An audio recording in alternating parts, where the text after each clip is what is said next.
परमात्मा बंदी छोड़ कहते हैं भाई भक्ति करा करो गणी गणी। और ये समय ये दाव फिर नहीं लगेगा। मनुष्य जीवन की प्राप्ति ऊपर से वो सही भक्ति मंत्र भक्ति की साधना प्राप्त होना, ये एक दाव लगे आपका। और पाछे फिर पछताओगे जब चला चली हो जाए, मरते नोकेंगे ठाओ ठाओ चलो।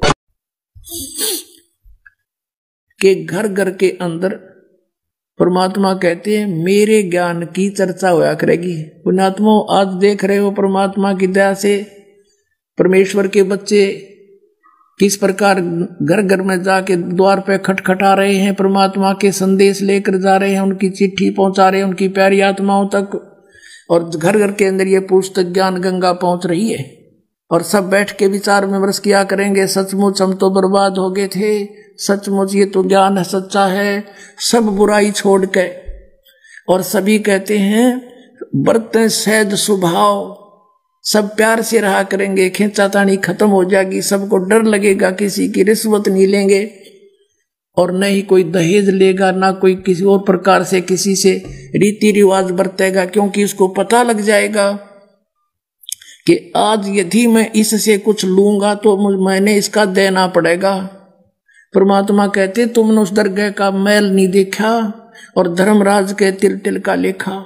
इसी प्रकार हम संस्कार आपस में उलझा कर यहाँ फंसे रहते हैं। जो परमात्मा ने आपको देना है वो निर्धारित है, और यदि तुम दूसरी अटकल से लोगे तो आपका पाप भारी है, आपके ऊपर वो पाप बन जाता है। तो इस प्रकार हम इससे परिचित होंगे और फिर परमेश्वर कबीर साहब की शरण मिलेगी, फिर हमें कबीर परमेश्वर जी की शरण प्राप्त होगी, और फिर जो हमारे कुछ आवश्यकता होगी तो आप पैदा देंगे अपने बच्चों को। तो परमात्मा कहते हैं इतना ज्ञान हो जाएगा इन प्यारी आत्माओं के मेरे इस तत्व ज्ञान से कि जैसे जैसे किरका जहर का रंग होरी हो, कहो कौन तिस खावे राम रंग होरी हो। कहते हैं जैसे किसी को पता लग गया कि वो एक कण पड़ा है विष का, और कौन जीभ कहलावेगा, दूर फेंक देगा, ठा के मिट्टी में दबा देगा, कहीं और के भी हाथ ना लग जाए, कोई बच्चा खा कर मर जाए।